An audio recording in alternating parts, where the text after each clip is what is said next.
সবচাইতে ভয়ঙ্কর অভিজ্ঞতা, কোন প্রাণীর জন্য সর্বোচ্চ এবং সবচাইতে ভয়ঙ্কর অভিজ্ঞতা হচ্ছে মৃত্যু। এবং এত ভয়ঙ্কর অভিজ্ঞতা, এই অভিজ্ঞতাটা কারো কাছে শেয়ার করে যাওয়া যায় না। মরার সময় কেউ বলে যেতে পারছিল আমার মরতে এমন লাগছে, কইতে পারছে? কেমন লাগছে বলতে পারে? বলা যায় না। তার আগেই চলে যেতে হয় শৈশব, কৈশোর, যৌবন, বার্ধক্য, প্রৌঢ়ত্ব, হ্যাঁ, বয়সের ছাপ, কালো চুল দাড়ি সাদা হয়ে যাওয়া, দাড়ি চুলের শুভ্রতা, দুর্বলতা। This is the circle of life. ছোট্ট ছিলাম, বড় হলাম, সিঙ্গেল ছিলাম, ডাবল হলাম, তারপরে বাবা হলাম, তারপরে শ্বশুর হলাম, তারপরে নানা হলাম, তারপরে চলে যেতে হবে। This is the circle of life. বিশ্বনবী বললেন আমারু উম্মতি মা বাইনা সিত্তিনা ইলা সাবঈন, আমার উম্মতের গড় বয়স হলো 60 থেকে 70। এই উম্মতের গড় বয়স কত? 60 থেকে 70। ওয়া আকাল্লুহুম মাইয়াজুজু জালিক, অল্প কিছু মানুষ আছে যারা 70-এর বেশি হায়াত পায়। এখানে 70-এর বেশি আছেন কারা? হাত তোলেন দেখি তো। কয়জন? একজন, দুইজন, তিনজন। মাশাআল্লাহ, আল্লাহ আরো হায়াত দেখ, আল্লাহ এদেরকে আরো হায়াত দারাজ করুক। চিল্লায় বলেন আমিন। তার মানে আমার উম্মতি মা বাইনা সিত্তিন ইলা সাবঈন, বিশ্বনবী বললেন এই উম্মতের গড় বয়স 60 থেকে 70, আর 70-এর বেশি হায়াত পাবে। ওয়া আকাল্লুহুম মাইয়াজুজু যালিক, 70-এর বেশি পাবে হাতে গোনা, গুনে বের করে ফেলা যায় একজন, দুইজন, তিনজন। বাকি সব 60-এর আগে নাই, ঠুস। চিল্লা এখন ঠিক কিনা? বাংলাদেশের গড় হায়াত কত মানুষের? 60। বিশ্বনবীর কথার সাথে মিলে গেছে। চিল্লায় পড়েন সুবহানাল্লাহ। এই জন্য বিশ্বনবী বলেন এই যে মুরব্বীদের দাড়ি পাকে, এই যে রাস্তায় অ্যাক্সিডেন্ট হয়, এই যে ক্যান্সারে আক্রান্ত হয়ে লোকজন মারা যায়, তারপরেও কি টনক নড়ে না? এরপরেও কি বিবেকে ধরে না যে তোমাকে চলে যেতে হবে? আকসিরু যিকরা হাযিমিল লাযযাত, জীবনের সব স্বাদকে পানসা করে দেয় ওই মরণকে স্মরণ করো। মরণকে স্মরণ করলে জাহান্নাম বরণ করা লাগে না। চিল্লায় বলেন ঠিক কিনা? আবার আল্লাহ বললেন গোলাম, স্পেশাল একজন ফেরেশতা আমি মরণের জন্য সিলেক্ট করলাম, নাম মালাকুল মাউত। তাকে আমরা আজরাইল বলে চিনি। এই মালাকুল মাউত তার বাহিনী নিয়ে নির্ধারিত টাইমে গোটা বিশ্বের সব মানুষের রূহ কবজ করে। অন টাইম নাকি দেরি করে? মালাকুল মাউত আগেও আসে না, পরেও আসে না। সুবহানাল্লাহ পড়েন। সাইয়েদনা সুলাইমান আলাইহিস সালামের জামানাতে ওনার এক ওয়াজির ছিল, মন্ত্রী। ওই মন্ত্রীকে নিয়ে উনি বৈঠক করতেন। ওনার সময় উনি মালাকুল মাউতের সাথে বৈঠক করতেন। শুনতেছেন? আপনাদের মনোযোগ আছে তো? উনি বৈঠকে বসেছেন, মালাকুল মাউতও বসা, ওয়াজিরও বসা। হঠাৎ মালাকুল মাউত ওয়াজিরের দিকে বড় বড় চোখ করে তাকাচ্ছে। বড় বড় চোখ করে তাকানোতে ওয়াজির ভয় পেয়েছে। হঠাৎ মালাকুল মাউত চলে গেল। ওয়াজির বলে ও সুলাইমান আলাইহিস সালাম, এই যে লোকটা বড় বড় চোখ করে আমার দিকে তাকালো, এটা কে? সাইয়েদনা সুলাইমান বলে হাদা মালাকুল মাউত। যে বর্ণনাটা বলছে এটা হাদিস না, এটা হচ্ছে ইসরাইলিয়া, জিউস ট্র্যাডিশন।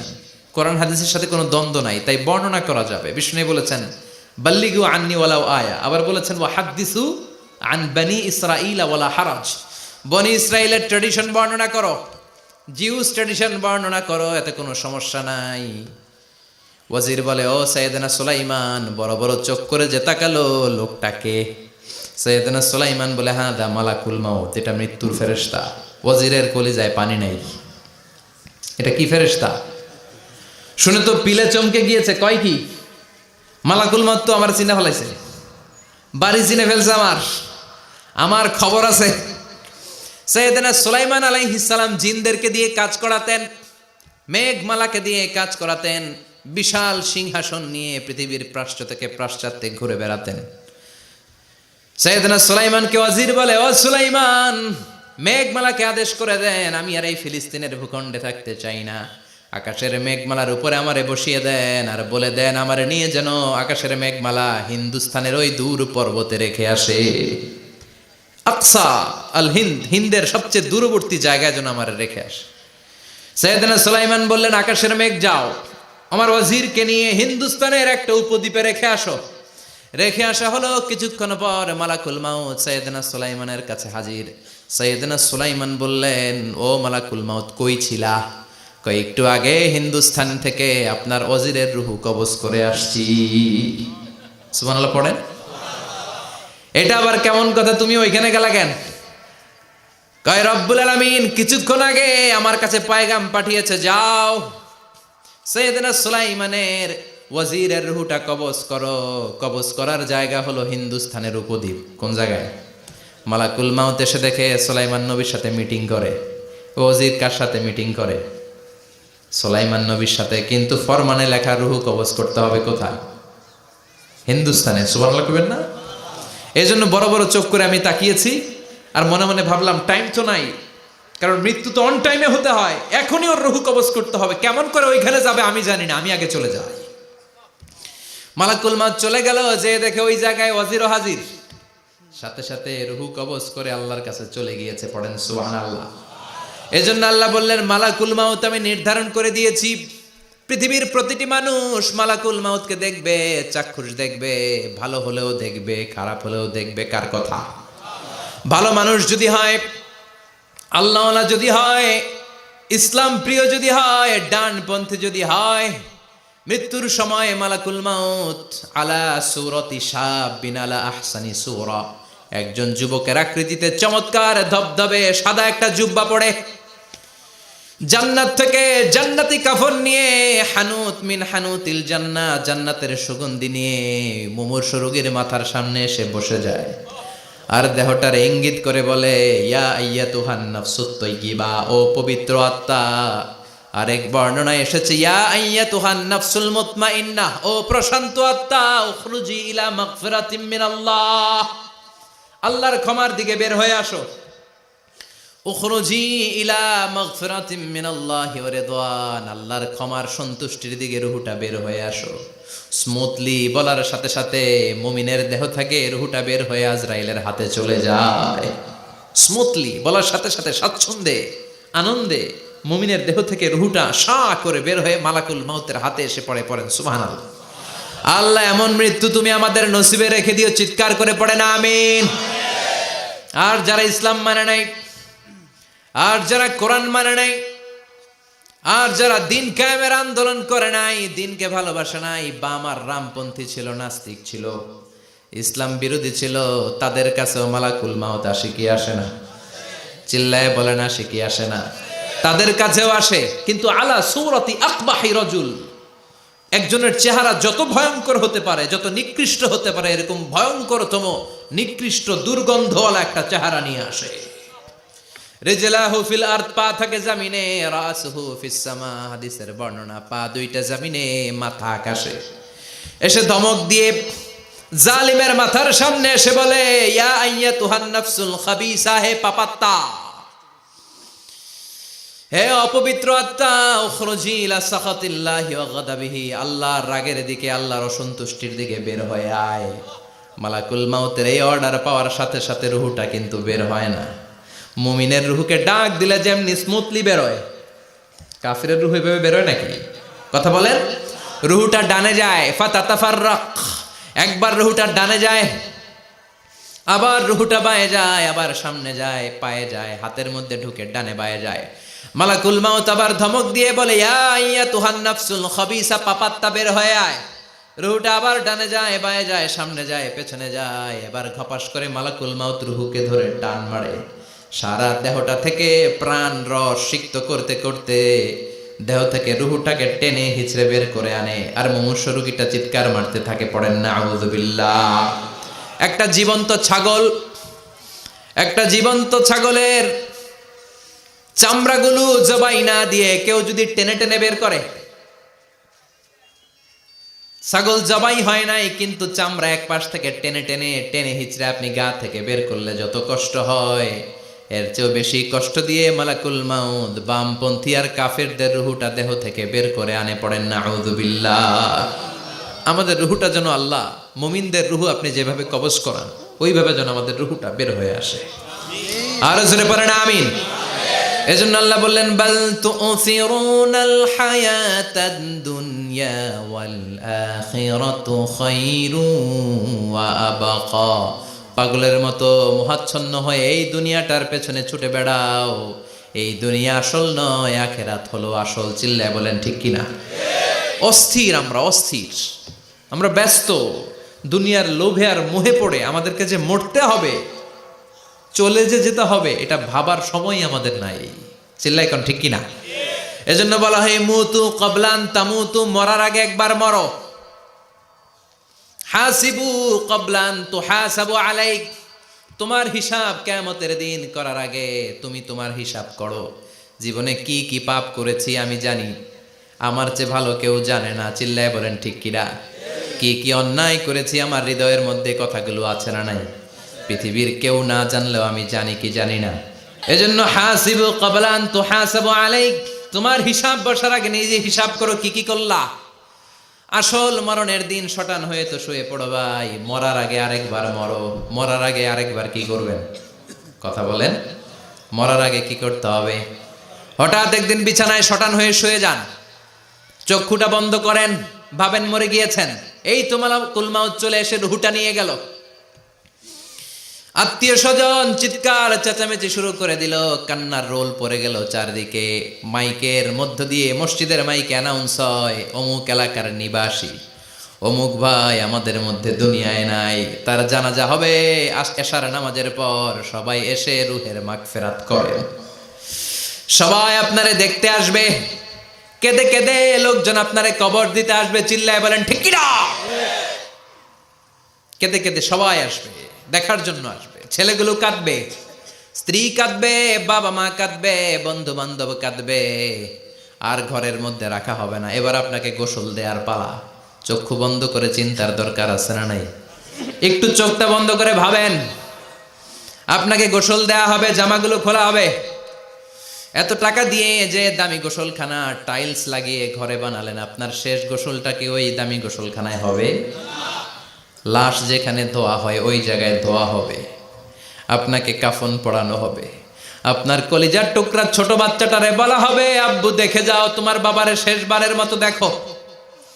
আপনার বাবা মা শেষবারের মতো একটা নজর দিয়ে আপনার চেহারাটা দেখে নিবে। বন্ধু বান্ধবরা শেষবারের মতো একবার আপনারে দেখে নিবে। জানাজার জায়গায় নেওয়া হবে। হবে না এই ঘটনাটা আমাদের? হ্যাঁ, হবে কি না? হাজার হাজার মানুষ শেষ বিদায় দেওয়ার জন্য আসবে। চারটা তাকবীর দিয়ে ইমাম নামাজ শুরু করবে। আল্লাহু আকবার, আল্লাহু আকবার, আল্লাহু আকবার, আল্লাহু আকবার বলে নামাজ শুরু করবে। নামাজ শেষ। এবার পালকিতে করে কবরে যাওয়ার পালা। আহা, যেতেই হবে, যেতেই হবে। পালকিতে করে লোকজন নিতে শুরু করবে। কবরস্থানের ওই জায়গায় যেখানে মানুষ বছরে মানুষ না মরলে যায় না, ওই গহীন নিঝুম কবরস্থানে ঢুকানো হবে। পালঙ্ক থেকে নামিয়ে আপনার জন্য করে রাখা আগ থেকে কবরটার মধ্যে শুইয়ে দেয়া হবে। উপরে বাঁশ দিয়ে ছাউনি। শেষবারের মতো সবাই দেখে বাঁশের ছাউনির উপরে মাটি চাপা দিবে। ঠিক কিনা? চলে যাবে সবাই, কেউ নাই, অন্ধকার, শুধু অন্ধকার। এই অন্ধকার যেন শেষ হতে চায় না। এই ঘটনা ঘটবে না আমাদের? কথা বলেন, ঘটবে কিনা? এজন্য মরার আগে এগুলো চিন্তার দরকার আছে না নাই? মরার আগে আরেকবার মরার দরকার আছে না নাই? এজন্য রব্বুল আলামিন বলেন, বাল তুসিরুনাল হায়াতাদ দুনিয়া ওয়াল আখিরাতু খায়রুন ওয়া আবকা।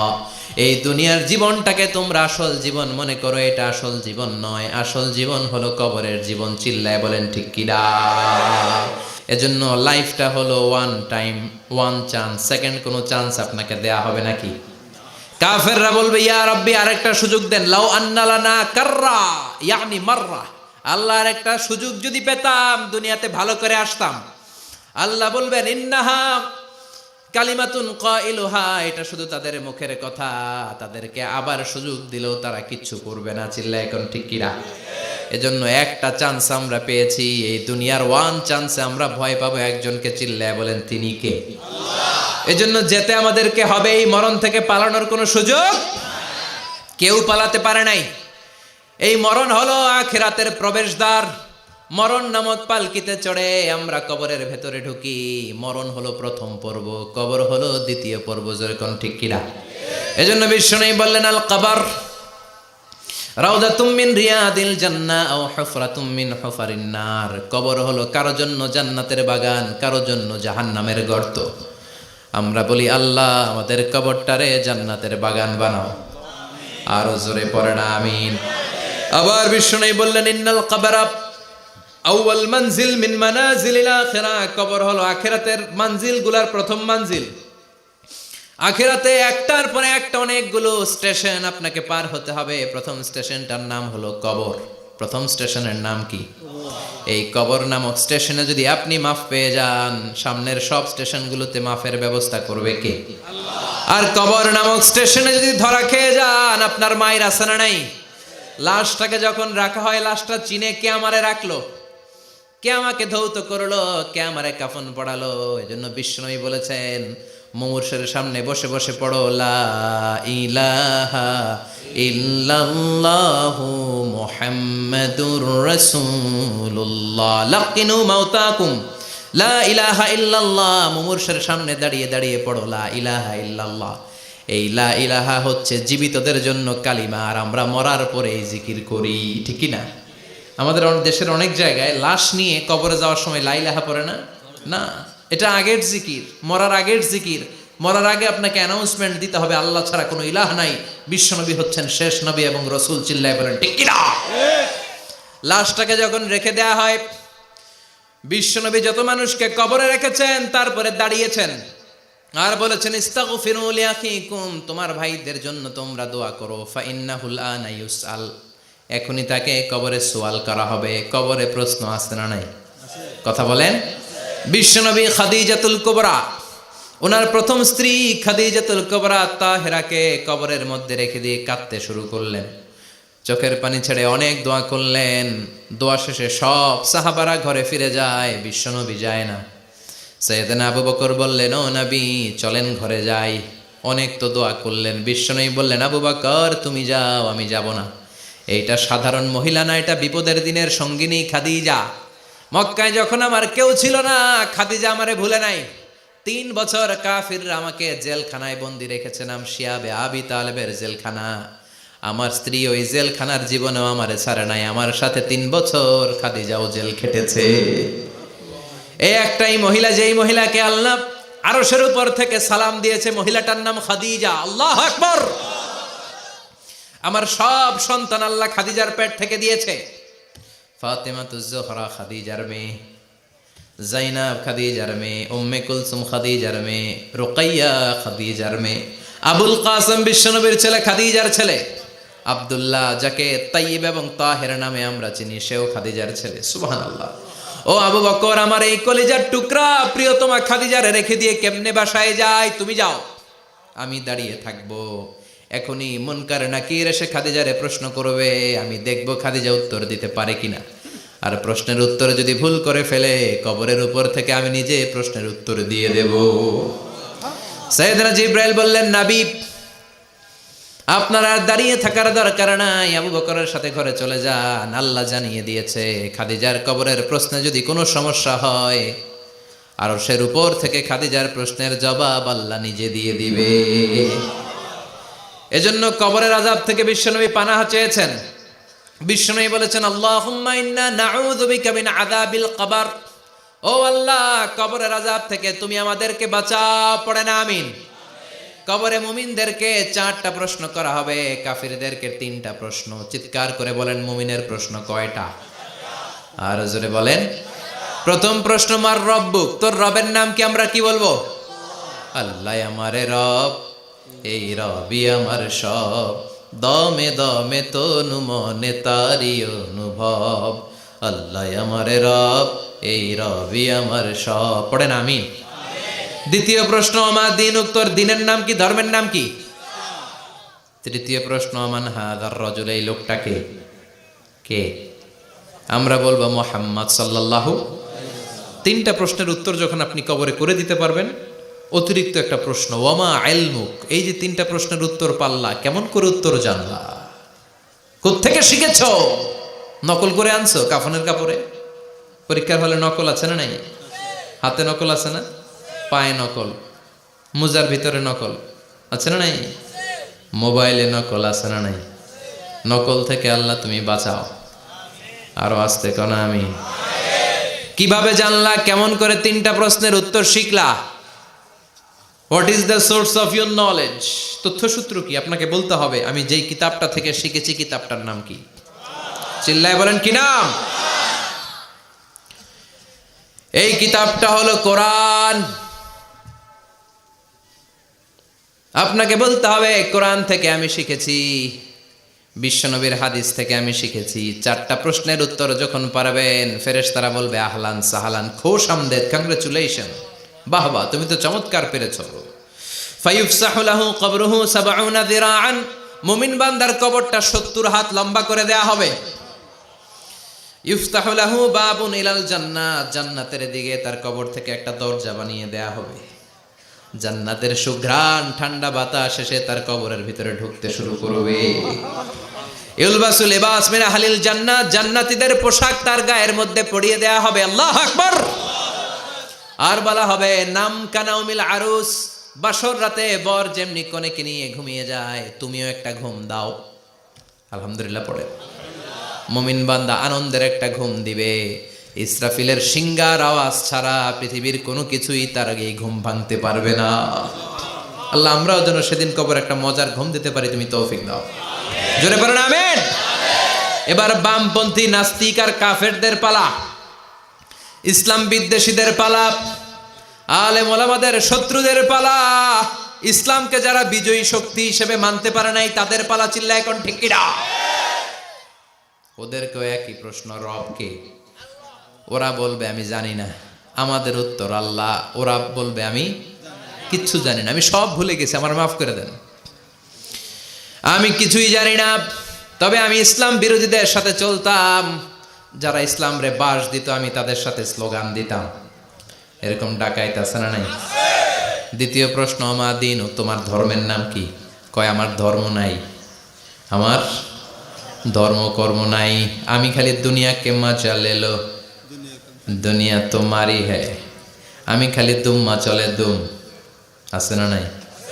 আমি শুধু মৌজ মাস্তিতে ব্যস্ত ছিলাম, আমার দুনিয়া নাই, দিন নাই, আখেরাত নাই, রবকে আমি জানি না, ধর্মকে জানি না। ইসলাম বিরোধী রাজনীতি আমি করতাম, মাও সেতুংয়ের রাজনীতি, কার্ল মার্কসের রাজনীতি, বুশের রাজনীতি, ডোনাল্ড ট্রাম্পের রাজনীতি, বামপন্থীদের রাজনীতি। চিল্লা এখন ঠিক কিনা? কোনো ধর্ম নাই। এই লোকটাকে চিনো কিনা বলো। বিশ্বনবীর চেহারা দেখিয়ে বলা হবে এই লোকটাকে, কয় জানি না। এরে আমি মানতাম না, এরে আমি গালে দিতাম। এরকম জাহান্নামের নরকীট আর পিতৃ পরিচয়হীন জারদ সন্তান বাংলার দেশেও আছে না নাই? এই মহামানবটাকে গালি দিয়ে পৈশাচিক আনন্দ পায়। পত্রিকায় লিখে, ব্লগের মধ্যে লিখে, ইন্টারনেটে কার্টুন বানিয়ে বানিয়ে পৈশাচিক ফুর্তি করে। এগুলো জাহান্নামের কীট, এগুলো জারদ সন্তান, বাপ মায়ের ঠিক নাই। চিল্লা এখন ঠিক কিনা? আমার নবীরে যারা গালি দেয় এগুলোর বাপ মায়ের ঠিক আছে? এগুলোর কোনো গোড়া আছে? এগুলোর কোনো শেকড় আছে? এগুলো আগাছা। চিৎকার করে বলো ঠিক কিনা? বলবে আমি জানি না। ফেরেশতারা বলবে দাঁড়া, আমরা জানি। তোর সাথে কেমন আচরণ করতে হবে আমাদেরকে ট্রেনিং দিয়েছে কে? এবার শুরু হবে মাইর। কি শুরু হবে? কথা বলেন, মাইর। ফায়ুদরাবু বিমা তারিকা মিন হাদিদ, লোহার হ্যামার দিয়ে শুরু হবে মাইর। এক একটা হ্যামারের বাড়িতে মাথাটা ফেটে চূর্ণ বিচূর্ণ হয়ে যাবে, দেহটা জামিনের ভেতরে 70 গজ ডুবে যাবে, দেবে যাবে। ওর চিৎকারে কবরস্থানটাও থারথার করে কাঁপবে। আবার জামিনকে বলা হবে ইলতাইমি, চাপা দে। জামিনে ঢুকে যাওয়ার পরে জামিনের এপাশ থেকে একটা চাপা, মাটি চাপা, বাম দিক থেকে মাটি চাপা, 2 চাপায় ডান দিকের পাজর বায়ে চলে যাবে, বাম দিকের পাজর ডানে চলে আসবে। ওর চিৎকারে কবরস্থানটা থার থার করে কাঁপবে। আল্লাহ এই ধরনের পরিস্থিতি থেকে তুমি আমাদেরকে বাঁচাও। আরো চিৎকার করে বলে না আমিন। এজন্য কবরের এই প্রস্তুতি নেওয়ার দরকার আছে না নাই? কোরআনের পক্ষে থাকার দরকার আছে না নাই? ইসলামের পক্ষে থাকার দরকার আছে না নাই? ইসলামী আন্দোলনের সাথে থাকার দরকার আছে না নাই? ইসলামের বিজয় চাওয়ার দরকার আছে না নাই? যে লোক ইসলামের বিজয় চায় না, যে লোক চায় না ইসলাম দিয়ে দেশ শাসিত হোক, যে লোক চায় না কোরআনটা সংসদ ভবনে নেতৃত্ব দেখ, তার অন্তরে ঈমান থাকতে পারে নাকি? এই জন্য মৃত্যু থেকে যতই পালিয়ে বেঁচে থাকতে পারবা নাকি? পারা যাবে? চিল্লায় বলেন। কোন নবীরা পারছে? আদম আলাইহিস সালাম মৃত্যু থেকে বেঁচে গেছে না? মরছে? কথা বলেন না। উনি পৃথিবীর একমাত্র মানুষ যিনি জানতেন যে উনি কতদিন বাঁচবেন। সুবহানাল্লাহ পড়েন। উনি জানতেন উনি কতদিন বাঁচবেন। কেন আল্লাহ জানালেন? এর কারণ মৃত্যু কি এটা উনি জানেই না, কেমনে মরে দেখেই নাই, কষ্ট কি জানে না। আমরা আমাদের দাদাকে মরতে দেখেছি, বাবাকে মরতে দেখেছি, মামাকে মরতে দেখেছি, মরণের কত কষ্ট আমরা দেখি, এজন্য ভয় আছে না নাই? আদম আলাইহিস সালামের দাদা আছে নাকি? বাবা, মামা, খালু, শালা আছে? নাই। এজন্য মৃত্যু যে কেমন এটা উনি জানতেন না। এজন্য আল্লাহ জানিয়ে দিলেন, আদম পৃথিবীতে তুমি 1000 বছর বাঁচবা। আলফু সানা লাম্মা খালাকাল্লাহু আদম ওয়া কানা তুলুহু 60 যিরাআন। বুখারীর বর্ণনা, সাইয়েদনা আদম আলাইহিস সালামকে বানানোর পরে আল্লাহ 60 হাত লম্বা বানালেন। কয় হাত? জোরে বলেন, আরো জোরে। 60 হাত লম্বা। এরপরে ওনার ঔরসে পৃথিবীতে যত নারী আসবে, পুরুষ আসবে রুহের জগতে, সবগুলো রুহুকে বসিয়ে দিলেন বৈঠকে। সুবহানাল্লাহ। বিশাল কনফারেন্স রুম। আমরাও ছিলাম না? আমাদের রুহুটাও ছিল। সাইয়েদনা আদম বললেন, আল্লাহ এরা কারা? আল্লাহ বললেন, আদম এগুলো সব তোমার সন্তান। সাইয়েদনা আদম অবাক দৃষ্টিতে, অপলক নয়নে নিজের সন্তানদের রুহগুলো দেখতেছিলেন। দেখতে দেখতে হঠাৎ একটা রুহুকে ভালো লেগে গেল। বললেন, আল্লাহ এটা কার রুহু? আল্লাহ বললেন, এটা দাউদ আলাইহিস সালামের রুহু। পড়েন সুবহানাল্লাহ। আল্লাহ এটাকে দেখতে বড় ভালো লাগে, কার রুহু? এটা তোমার ছেলে নবী হবে, নবী দাউদের রুহু। কাম উমরুহ, আল্লাহ দুনিয়াতে সে কয়দিন বাঁচবে? আল্লাহ বললেন, 40 সানা, 40 বছর। কয় বছর? সবাই বলেন, কয় বছর? 40 বছর। সাইয়েদনা আদম বললেন, মাবুদ আমার এত সুন্দর কলিজার টুকরা সন্তান দাউদ আলাইহিস সালামকে দুনিয়াতে মাত্র 40 বছর আপনি কেন দিলেন? আল্লাহ প্রথম মানুষ এবং নবী হিসেবে আপনার কাছে ফরিয়াদ করি, আমার ছেলে দাউদের বয়স বাড়ায়া দেন। আল্লাহ কয়, না, হাদা কদ কুতিবা, এটা লেখা হয়ে গেছে। রুফিআতিল আকলাম ওয়া জাফফাতিস সুহুফ, লিখে ফেলছি, কলম শুকায় গেছে, কালি শুকায় গেছে, এটা চেঞ্জ করা যাবে? সাইয়েদনা আদম বললেন, আল্লাহ আমি বাঁচমু কয় বছর? কয় তুমি থাকবা কয় বছর? আলফু সানা, 1000 বছর। মনে আছে? আল্লাহ আমার 1000 বছরের দরকার নাই, আমি আমার 1000 বছর থেকে 60 বছর আমার ছেলে দাউদরে আমি দিয়ে দিলাম। আদম আলাইহিস সালামের 1000 বছর থেকে 60 বছর যদি দান করে দেয়, ওনার আর কত রইল? 940। আর 60 বছর যদি দাউদ নবীর 40 বছরের সাথে যোগ দেয়া হয়, উনি পেলেন কয় বছর? 100। সাইয়েদনা আদম পৃথিবীতে আসলেন, এসে থাকতে শুরু করলেন। দিন গড়িয়ে রাত আসে, মাস গড়িয়ে বছর আসে, বছর যায় বছর আসে। ঠিক 940 বছর পর মালাকুল মাউত আদম আলাইহিস সালামের কাছে আসলেন। বললেন, আনা মালাকুল মাউত উকিলা বিকুম, আপনাদের জন্য আল্লাহ আমাকে বানিয়েছে রূহ কবজ করতে। ও আদম, আবুল বাশার, পৃথিবীর প্রথম মানব, প্রথম নবী, আপনার সময় শেষ, রেডি হন। কি হন? খেলা শুরু হবে, এখনই রূহ কবজ করে নিয়ে যাব। সাইয়েদনা আদম বলে, এখন আসছো কেন? আমার আরো 60 বছর বাকি আছে। মালাকুল মাউত বলে, না, আপনি রূহের জগতে আল্লাহর কাছে আপনার সন্তান দাউদকে কয় বছর দিয়েছিলেন? 60 বছর। এজন্য 940 বছর আপনার জন্য লেখা। আমি এখন আপনার রূহ কবজ করতে চাই। সাইয়েদনা আদম বলে, আমি মানি না, আমি কাউরে দেই নাই 60 বছর, আমি দেই নাই, আমি আরো বাঁচব, আমি আরো বাঁচবো, 60 বছর আমি বাঁচবো, আমি দেইটাই নাই। মিয়া যাও। মালাকুল মাউত আল্লাহর যে বলে, আল্লাহ দেয় নাই বলে, আসলে ভুলে গেছে। আসলে আফাতুল ইলমি আন নিসিয়ান, মানুষ ভুলে যায়, মানুষ বড্ড ভুলে যায়। আমরা অনেক সময় খাইয়াও কই খাই নাই। অনেক কিছু আপনি দিছিলেন কিন্তু ভুলে যাই, গলার নিচ দিয়ে নামার পরে কই তুমি কিচ্ছু দাও নাই। আছে না নাই? নাসিয়া আদম ফানাসিয়া বানু, আদম আলাইহিস সালাম ভুলে গেছেন, তাই আমরাও ভুল করি, ঠিক কিনা? এজন্য আমাদের নেতারাও বলে এটা দেব ওটা দেব, নির্বাচনের পর সব ভুলে যায়। আছে না নাই? ওই যে আদম আলাইহিস সালাম ভুলছে, আমরাও ভুলে যাই। ওনাদের দোষ কি? ভুলে যায়, বেমালুম ভুলে যায়। আল্লাহ বললেন মালাকুল মাউত আর জোরাজুরি করো না। 940 নয়, ঠিক 1000 বছর পরে আদমের কাছে যাবা। আমি আমার আদমের ভাগ্যে এই জিনিসটাই রেখে দিয়েছিলাম রে মালাকুল মাউত। আমি আগ থেকে এটাই রেখেছি, আমি জানতাম সে ভুলে যাবে। চিল্লা এখন সুবহানাল্লাহ। তার মানে পৃথিবীর সবচাইতে লম্বা মানুষ, 60 হাত লম্বা, এত শক্তিশালী আদম আলাইহিস সালাম শ্রীলঙ্কাতে প্রথম নেমেছিলেন। 1 লাফ দিলে আধা মাইল চলে যাইতেন। সুবহানাল্লাহ। কি লম্বা মানুষ, থাকতে পারছে? কথা নাই। ঘুমে ধরছে? শেষ করে দেই। হ্যাঁ, আরো কয়েক মিনিট চলবে? চলবে চলবে। তাকবীর দেন, লিল্লাহি তাকবীর। আদম আলাইহিস সালাম চলে গেলেন। ওনার পরের নবী ইদ্রিস আলাইহিস সালাম, উনি মরে নাই। ইদ্রিস আলাইহিস সালাম মরছে, কে বলছে? উনিও মরেছেন। তবে ওনার মৃত্যুর আজীব এক ঘটনা আছে, অনেক লম্বা কথা। এক ফেরেশতার সাথে ওনার বন্ধুত্ব হয়েছিল। বলেছিলেন আমি আকাশ দেখতে চাই, আল্লাহর কাছে অনুমতি চাই। আল্লাহ বলল ঠিক আছে, ইদ্রিসকে আকাশে ঘুরাও। প্রথম আকাশে ঘুরলেন, দ্বিতীয় আকাশে ঘুরলেন, তৃতীয় আকাশে ঘুরলেন, চতুর্থ আকাশে ঘুরলেন। ইন দ্য মিন টাইম চতুর্থ আসমানে মালাকুল মাউত পৃথিবীর দিকে নেমে আসছিল। ওই ফেরেশতা বলে মালাকুল মাউত আপনি কই যান? মালাকুল মাউত বলে একটু আগে আল্লাহ ফরমান জারি করেছে, চতুর্থ আসমানে আমার নবী ইদ্রিসের রূহ কবজ করো। সুবহানাল্লাহ। আমি বললাম আল্লাহ আপনার পাঠানো নবী সাইয়েদনা ইদ্রিস থাকে দুনিয়ায়, চতুর্থ আসমানে পামু কই? আল্লাহ কয় কথা নাই, দৌড় দে। আমি দৌড় দিলাম, এসে দেখি ইদ্রিস আলাইহিস সালাম এখানে রেডি। সুবহানাল্লাহ। ওয়া রাফা'নাহু মাকানান আলিয়্যা। ইদ্রিস আলাইহিস সালামের রূহ কবজ দুনিয়ায় হয় নাই, চতুর্থ আকাশের মধ্যে হয়েছে। একটু চিৎকার করে পড়বেন সুবহানাল্লাহ।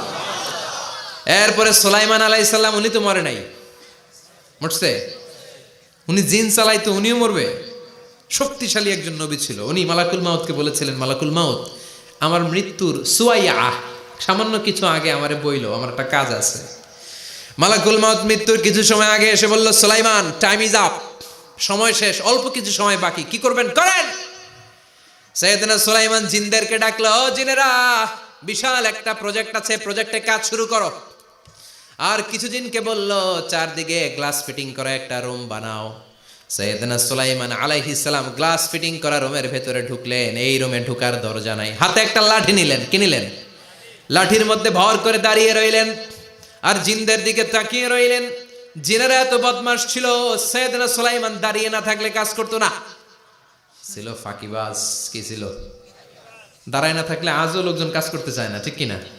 মালিক দাঁড়ায় থাকলে ঠিকই কাজ হয়ে যায়। সুলাইমান আলাইহিস সালাম লাঠির মধ্যে ভর দিয়ে দাঁড়িয়ে রইলেন আর বললেন কাজ করো। জিনেরাও কাজ শুরু করলো। ওদিকে মালাকুল মাউত এসে বলে, ও সুলাইমান সময় তো শেষ। সুলাইমান বলে সমস্যা নাই, রূহ কবজ করেন। উনি লাঠির মধ্যে ভর দিয়ে দাঁড়িয়ে রইলেন। গ্লাস ফিটিং করা রুমের ভিতরে কোরআন সাক্ষী। মালাকুল মাউত ওইভাবে লাঠিতে ভর দেওয়া অবস্থায়, দাঁড়ানো অবস্থায় সাইয়েদনা সুলাইমান আলাইহিস সালামের রূহ কবজ করে নিলেন। উনি এমন ভাবে দাঁড়িয়েছেন, রূহ চলে গেল, লাশ হয়ে দাঁড়িয়ে রইলেন। লাঠির মধ্যে দাঁড়িয়ে আছেন, জমিনের মধ্যে লুটিয়ে পড়ে নাই। সুবহানাল্লাহ। জিনগুলো দূর থেকে ভাবলো বস তো দাঁড়ায় আছে। কে দাঁড়ায় আছে? জিনেরা মনে করছে বস দাঁড়ায় আছে, কাজ করতে হবে। করতে করতে পুরা প্রজেক্টের কাজ শেষ। ইন দ্য মিন টাইম ঝিঝি পোকা, উই পোকা, যেই পোকা কাঠ খেয়ে ফেলে, এই কাঠ খাওয়ার পোকা সুলাইমান আলাইহিস সালাম লাঠির ভেতরে ঢুকে লাঠিও খেয়ে ফেলেছে। সাইয়েদনা সুলাইমান আলাইহিস সালাম ধপাস করে জমিনে পড়েছে। আর জিনেরা কয় হায় হায়, খালি খালি কাম করছে এতদিন। সুবহানাল্লাহ কইবেন না? সুলাইমান আলাইহিস সালাম বাঁচতে পারে নাই, চলে গেলেন। মুসা আলাইহিস সালাম মরছে? উনি মরবে কেন? উনি তো খালি মারে। মরছে? এক থাপ্পড়ে ফেরাউনের বাবুর্চি নাই। মুখের আগে হাত চলতো কয়েকজন, এর মধ্যে মুসা আলাইহিস সালাম আছে না নাই? মালাকুল মাউত মানুষের আকৃতিতে অনুমতি না নিয়ে ঘরের ভেতরে ঢুকে গেল। ঢুকে বলে আনা মালাকুল মাউত, আমি মৃত্যুর ফেরেশতা। তো কি চাও? জিতু আন আকবাদা রূহাক, আপনার রূহ কবজ করতে আসছি। কিন্তু মুসা আলাইহিস সালাম দেখতেছেন দিব্যি একজন মানুষ, কি দেখে? আবার সালাম দেয় নাই, অনুমতি নিয়েও ঢুকে নাই। অমিয়া অনুমতি নিয়ে ঘরে ঢোকার দরকার আছে না নাই? মুসা আলাইহিস সালামের মেজাজ বড় গরম। উনি বললেন কি করবি? কয় আপনারে মারমু। কয় এদিকে আয়। মালাকুল মাউত মনে মনে ভাবে এতদিন সব মানুষগুলো আমারে দেখলে দিত দৌড়, আজকে মনে হয় আমারে দিতে হবে দৌড়। এক পা গায়ে দুই পা পেছায় সাহস করে সামনে গেলেন। আবার মুসা আলাইহিস সালাম দিলেন এরকম থাপ্পড়, ফাসাক্কাহু ফাফাকু আইনা। বুখারীর বর্ণনা, এক থাপ্পড়ে চোখ নাই। ঠিকই মালাকুল মাউত দৌড়, এক দৌড়ে আল্লাহর কাছে। আল্লাহ বললেন রাখো, এটা মুসা আলাইহিস সালাম, তার মেজাজ বড্ড গরম, আমাকে কথা বলতে হবে। আল্লাহ বললেন মুসা, বুখারীর বর্ণনা, গরুর পিঠের উপর হাত রেখে দাও। রাখা হলো।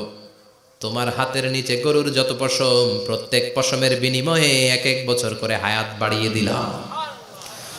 মুসা আলাইহিস সালাম অনেক চালাক নবী, উনি বললেন আল্লাহ আমার হাতের নিচে যদি গরুর 2000 পশম থাকে, তার মানে 2000 বছর হায়াত বাড়িয়ে দিলেন, কিন্তু এক্সট্রা হায়াত যখন শেষ হয়ে যাবে এরপরে কি হবে?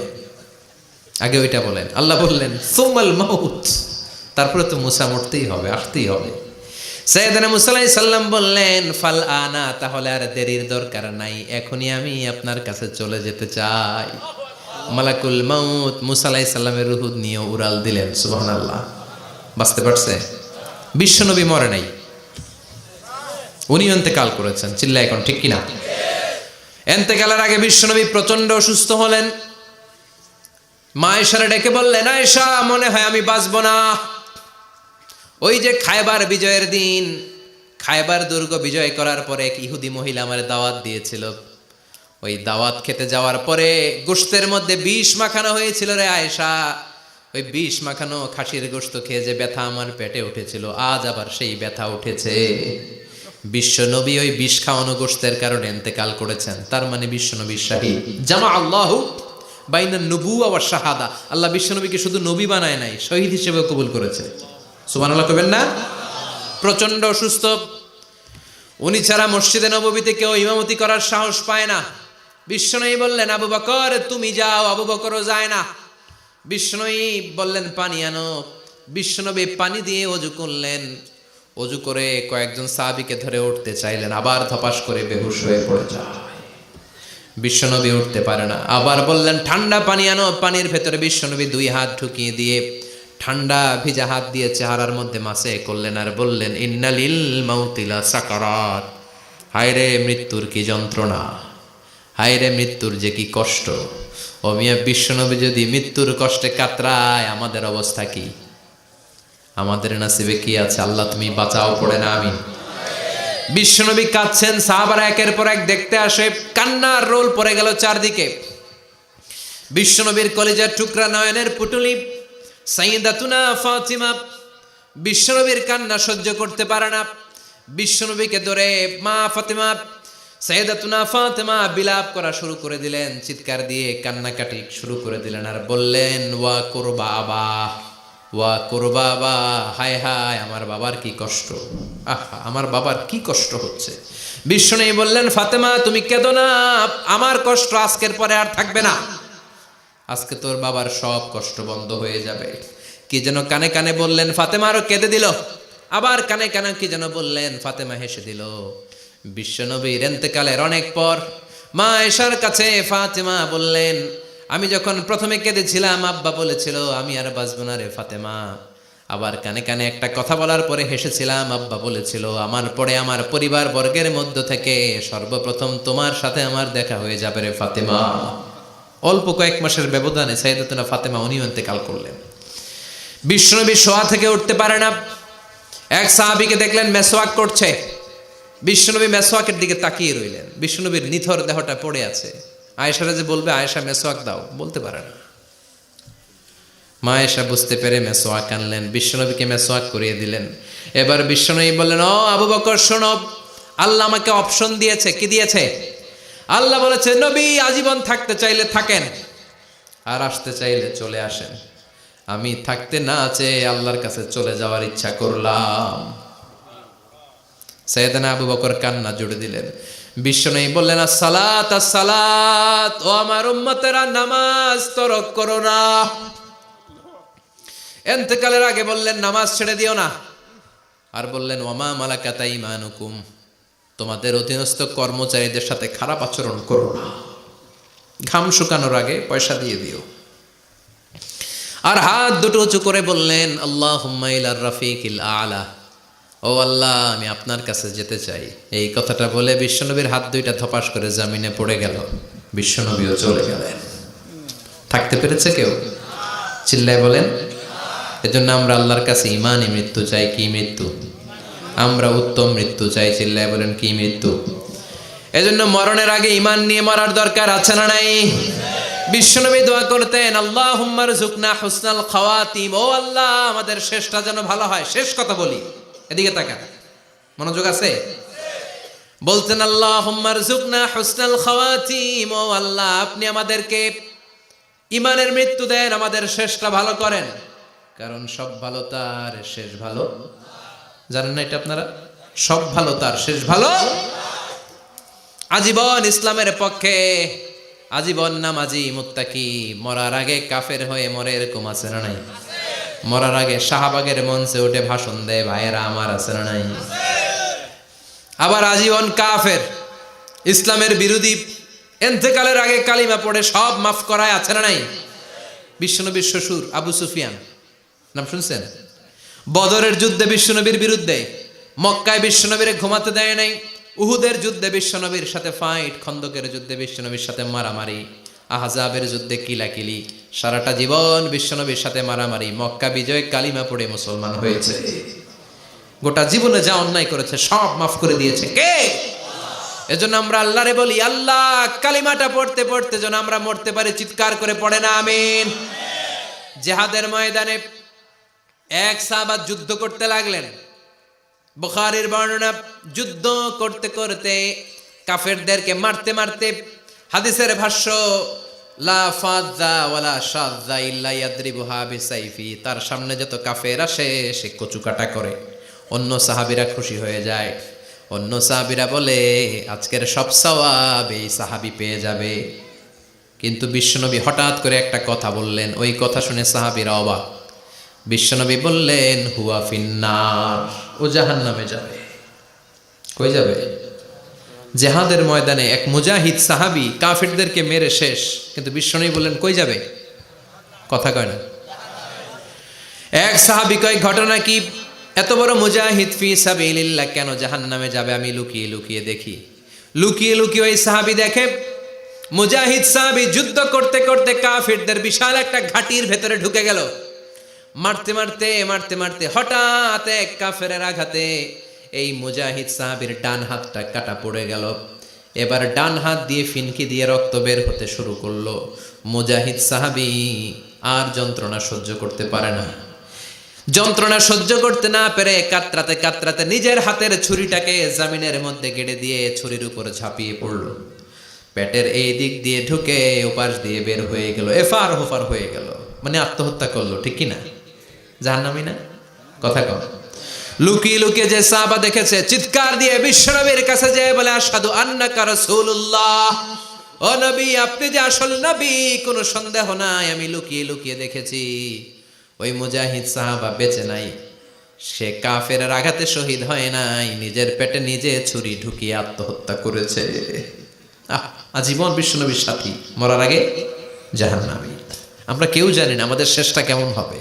এজন্য আমাদের শেষটা ভালো হোক, ভেরি সেন্সিটিভ ইস্যু। আমাদের শেষটা ইমানের হোক। এখন যেমনি মাথা ঠিক আছে, বুদ্ধিমত্তার সাথে শাহাদাত বাক্যের উপর যেন আমরা মরতে পারি। আমরা পড়ি আমিন। চিল্লায় পড়ে না আমিন। কি করে বুঝবেন মৃত্যুটা ভালো হলো? এক নাম্বার আলামত আন-নুতকু বিশ-শাহাদা, মরার আগে আওয়াজ করে জিকির করে কেউ যদি পড়তে পারে লা ইলাহা ইল্লাল্লাহু মুহাম্মাদুর রাসূলুল্লাহ সাল্লাল্লাহু, এটা হচ্ছে আলামাতু হুসনিল খাতিমা। আপনার মৃত্যুটা যে ভালো মৃত্যু হয়েছে এটার আলামত। কি মৃত্যু? সবাই বলেন ভালো মৃত্যু আমরা চাই কি চাই না? ভালো মৃত্যুর এক নাম্বার আলামত কালিমা পড়ে যদি মরতে পারে। বিশ্বনবী বলেন মান কানা আখিরু কালামিহি লা ইলাহা ইল্লাল্লাহ, যে ব্যক্তির সর্বশেষ কথাটা হবে, বাক্যটা হবে লা ইলাহা ইল্লাল্লাহ, দাখালাল জান্নাহ, সে জান্নাতি হয়ে যাবে। সুবহানাল্লাহ পড়েন। এরপরে বিশ্বনবী বললেন আল মুমিনু ইয়ামুতু বিজাবি ইরকিল জাবিন, মুমিন যখন মারা যায় তার কপাল ঘেমে যায়। সুবহানাল্লাহ পড়েন। হাত ঘামে না, পা ঘামে না, মুমিনের কপাল ঘামে। সুবহানাল্লাহ। এজন্য কেউ মারা গেলে কপালের মধ্যে হাত দিবেন, দেখবেন ওই ঘামের মধ্যে একটা জান্নাতি ঘ্রাণ আছে। সুবহানাল্লাহ। আল্লাহ, আমরা যখন মরে যাব আমাদের কপালটা যেন এরকম ঘেমে যায়। আমিন পড়েন আর জোরে আমিন। আল মুমিনু ইয়ামুতু বিআরাকিল জাবিন, মুমিন মারা গেলে তার কপাল ঘামে। কপাল ঘামলে বুঝতে হবে এটা ভালো মৃত্যু, ইমানি মৃত্যু। চিল্লায় বলেন ঠিক কিনা? এরপরে বিশ্বনবী বললেন ফি লাইলাতিল জুমা, জুমার রাতে যদি মরে, আও ফি শাহরি রমাদান, কিংবা রমজান মাসে যদি মরে, আও ফি সাফারিল হজ, কিংবা হজের সফরে যদি মরে। বাংলার জমিন থেকে অনেক হাজিরা হজ করতে যায়, অনেকে ওইখানে যে আরাফাতের ময়দানেও মারা যায়, এরকম হাজি আছে না নাই? খুশনসিব, এটা খুশনসিব। আলহামদুলিল্লাহ পড়েন। এরপরে বিশ্বনবী বললেন মাউতু শাহাদা, আল্লাহর রাস্তায় জিহাদ করে কালেমার বাণীকে উপরে তুলে ধরার জন্য কেউ যদি শাহাদাতের পেয়ালা পান করে, শাহাদাতের মৃত্যুর চাইতে ভালো মৃত্যু আর হতে পারে? শাহাদাতের মৃত্যুর চাইতে শ্রেষ্ঠ মৃত্যু আছে নাকি? কথা বলেন। আমরা শহীদ হতে চাই কি চাই না? শাহাদাতের তামান্না যেই মুমিনের অন্তর নাই, অন্তরের ভেতরে নাই, ওই লোক কি মুমিন হতে পারে নাকি? মান সাআলাল্লাহ শাহাদা, বিশ্বনবী ফরমান, যে ব্যক্তি আল্লাহর কাছে শাহাদাতের মৃত্যু চায়, বাল্লাগাহুল্লাহু মানাজিলাশ শুহাদা ওয়া ইন মাতা আলা ফিরাশিহি, কেউ যদি আল্লাহর কাছে শাহাদাত অন্তর থেকে কামনা করে, রব্বুল আলামিন ওই ব্যক্তিকে শাহাদাতের মর্যাদায় নিয়ে যাবেন, যদিও সে বিছানায় পড়ে পড়ে মারা যায়। বিছানায় পড়ে মারা গেছেন, কিন্তু অন্তরে কামনা ছিল আল্লাহ আমার তুমি শহীদ হিসেবে কবুল করো। শহীদদের কাতারে আপনারা দাঁড় করায় দিবে কে? ওমরে ফারুক বলতেন আল্লাহুম্মা রযুকনা শাহাদাতান ফি সাবিলিক, ও আল্লাহ আপনি আমারে আপনার রাস্তায় শহীদ হিসেবে কবুল করেন। ওয়ারযুক মাউতি ফি হারামি রাসূলিক, পৃথিবীর কোন শহরে মরতে চাই না, বিশ্বনবীর শহরে মদিনা শহরে আমার মৃত্যু কবুল করেন। ওমরে ফারুক কই মরছে? কথা কও। ফজরের জামাতে ইমামতি করতে গিয়েছেন, মাওলাল মুগীরা আবু লুলু আল মাজুসি মাওলাল মুগীরার আঘাতে অ্যাসাসিনেটেড বাই মুগীরা, স্টেবিং করেছে। এখানে 3টা আঘাত করেছে, একটা এখানে, একটা পাজরে, একটা নাভির মধ্যে, নাভি কেটে 2 ভাগ। ওনাকে খাবার দেয়া হলো নাবিজ, দুধ মাখানো নাবিজ। ওই নাবিজের দুধ নাভি দিয়ে বের হয়ে যায়। উনি বললেন কে মেরেছে আমাকে? বলল অগ্নি উপাসক। শুকরিয়া করে বললেন আল্লাহ আমারে কোনো মুসলিম মারে নাই, কোনো মুমিন মারে নাই। উনি বেহুশ ছিলেন, হুশ ফিরে সবাই রে বললেন আসল্লান নাস, ফজরের যেই নামাজটা আমার ইমামতিতে শুরু হয়েছে 1 রাকাতের পর আমাকে মারা হলো। এবার আমাকে বলো আমার নেতৃত্বে যে নামাজটা শুরু হয়েছে নামাজটা ঠিক মতো হয়েছে কিনা? সুবহানাল্লাহ। আমারে কে মারলো? কে তোমাদের খলিফা হবে? কি হবে আমার আব্দুর রহমানের আব্দুল্লাহর? এগুলো নাই। প্রথম কথা ছিল মানুষরা নামাজটা পড়েছে কিনা। সুবহানাল্লাহ। এজন্য শাহাদাতের তামান্না সবচেয়ে বড় তামান্না। চিল্লায় বলেন ঠিক কিনা? এরপর বিশ্বনবী বললেন মুরাবিতান ফি সাবিলিল্লাহ, মুসলিম রাষ্ট্রের পাহারা দেয় যারা, বর্ডার গার্ড। আমাদের দেশের বর্ডার গার্ডের কি বলে? আগে বিডিআর ছিল, এখন বিজিবি।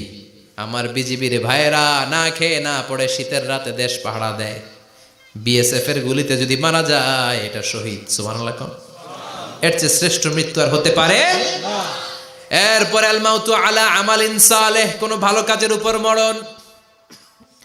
নামাজে সেজদা দিয়েছে, সেজদা অবস্থায় অনেকে চলে যায়, এরকম আছে না নাই? তাহাজ্জুদের যায় নামাজে মরণ দিও প্রভু আমায়, একামতে দিনের কাজে কবুল করে নিও আমায়। পড়েন আমিন। তাহাজ্জুদের যায় নামাজে যেন আমাদের মরণ হয়, পড়েন আমিন। রোজা অবস্থায় মারা যাওয়া, নেক আমল অবস্থায় মারা যাওয়া, এগুলো হচ্ছে আলামাত হুসনিল খাতিমা। আপনার শেষটা, বিদায়টা, মৃত্যুটা যে ভালো হয়েছে তার আলামত। আল্লাহ এই যে কথাগুলো বললাম, শ্রেষ্ঠ শ্রেষ্ঠ মৃত্যু, আমাদের মৃত্যুগুলো ওই রকম করে দিও। চিৎকার করে পড়েন আমিন, আওয়াজ করে পড়েন আমিন। এবার আলামাত সুইল খাতিমা, কিছু মৃত্যুর আলামত আছে, এটাই প্রমাণ করে এটা ভালো মৃত্যু নয়, এরকম আলামত আছে না নাই? 1 নম্বরে হলো আল ইন্তেহার, আত্মহত্যার মৃত্যু। সমাজে আছে না নাই? উখিয়াতে তো নাই না? এদিকেও মরে, কি জন্য, কেন মরে? হ্যাঁ, বয়ফ্রেন্ড গালি দিছে এই জন্য? হ্যাঁ, মান কাতালা নাফসাহু বিশাইইন উযযিবা বিহি ইয়াউমাল কিয়ামা, যে জিনিস দিয়ে যে যাকে মেরেছে, আত্মহত্যা করেছে, সুইসাইড করেছে, কিয়ামতের দিন ওই জিনিস দিয়ে সে তাকে মারবে, এটাই হবে তার শাস্তি। ওড়না পেঁচিয়ে যারা আত্মহত্যা করলো ওর শাস্তি ওড়না পেঁচানো। বিষ খেয়ে যারা মারা গেল তার শাস্তি জাহান্নামের বিষ খাবে আর চিৎকার করবে। ছুরি ঢুকিয়ে যারা মারা গেল জাহান্নামের আগুনে ঝলসানো ছুরি শুধু ঢুকাবে। আল্লাহ আত্মহত্যা থেকে বাংলাদেশে বাঁচাও, আমাদের ছেলে মেয়েগুলারে বাঁচাও। চিৎকার দিয়ে বলেন আমিন। আত-তাআক্কুদ ফিল লিসান ফিলা ইলাহা ইল্লাল্লাহ, আজীবন কালেমা পড়ে নাই, আজীবন কালেমারে বাস দিয়েছে, এখন মরার সময় সবাই কয় কলমা পড়েন, কলমা পড়েন, এখন পড়তে চায় মাগার মুখ দিয়া বাইর হয় না। আছে না নাই? এরকম ডাকায় দুখিয়াতে নাই, কলমা পড়তে পারে না, আটকায় যায়, মরে গেছে। এই মৃত্যুটা কি ভালো কথা বলে? ফি হালাতি শুরব, অনেকে মদ খাইতে খাইতে মরে, আছে না নাই? জুলুম করতে করতে মরে, আছে না নাই? অন্যের জায়গা দখল করে মরে, এরকম আছে না নাই? ফি হালাতি ইরতিকাবিল কাবায়ের, যে কোনো কবিরা গুনাহ করা অবস্থায় যদি মারা যায় এটা খারাপ মৃত্যু, অপমৃত্যু, এটা জান্নাতি মৃত্যু নয়। চিৎকার করে বলেন ঠিক কি না? এরপর ফি সাখাতিল ওয়ালিদাইন, বিশ্বনবী বললেন কোন ছেলে যদি মারা যায় এমন অবস্থায় মা বাবা তার উপর রাগান্বিত, এটা ভালো মৃত্যু? কথা বলেন। পৃথিবীর চেয়ে, গোটা পৃথিবীর বুকে মায়ের চেয়ে আপন কেউ আছে নাকি? এই মায়ের মনে কষ্ট দিয়ে ওই অবস্থায় যদি মারা যায় এই মৃত্যুটা অনেক খারাপ। চিল্লায় বলেন ঠিক কিনা? এজন্য মায়ের সাথে খারাপ আচরণ করবেন নাকি? কথা বলেন। যার মা নাই সে জানে মা না থাকার কি জ্বালা, ঠিক কিনা? যখন রাত্রি নিঝুম এই চোখে ঘুম, একলা শুধু ঘরে, তোমায় মনে পড়ে মাগো, তোমায় মনে পড়ে। যখন রাত্রি নিঝুম এই চোখে ঘুম, একলা শুধু ঘরে, তোমায় মনে পড়ে মাগো, তোমায় মনে পড়ে। এজন্য মায়ের দোয়া সবচেয়ে বড় দোয়া। মা রেগে আছে, মা বদদোয়া দিয়েছে, বাবা বদদোয়া দিয়েছে, বাবা আপনার উপর অসন্তুষ্ট, ওই অবস্থায় ছেলে মরলে এটা কি ভালো মৃত্যু? এরপরে স্বামী যদি নাখোশ থাকে স্ত্রীর উপর, স্বামী যদি স্ত্রীর উপর রেগে থাকে, অসন্তুষ্ট থাকে, ওই অবস্থায় স্ত্রী যদি মারা যায় এটাও খারাপ মৃত্যু। চিল্লায় বলেন এটাও খারাপ মৃত্যু। এরপরে লাউ ফারিহাল মুসলিমুনা বিমাউতি, কোন লোক মারা গেলে যদি এলাকার মুসলমানরা খুশি হয় এটা কি ভালো মৃত্যু নাকি? কোন লোক মারা গেলে এলাকার মুসলমানরা যদি আল্লাহর শুকরিয়া করে এটা কি ভালো মৃত্যু নাকি? আমরা কি ভালো মৃত্যু চাই নাকি খারাপ? আমরা শাহাদাতি মৃত্যু চাই, ইমানের মৃত্যু চাই। পড়ে না আমিন।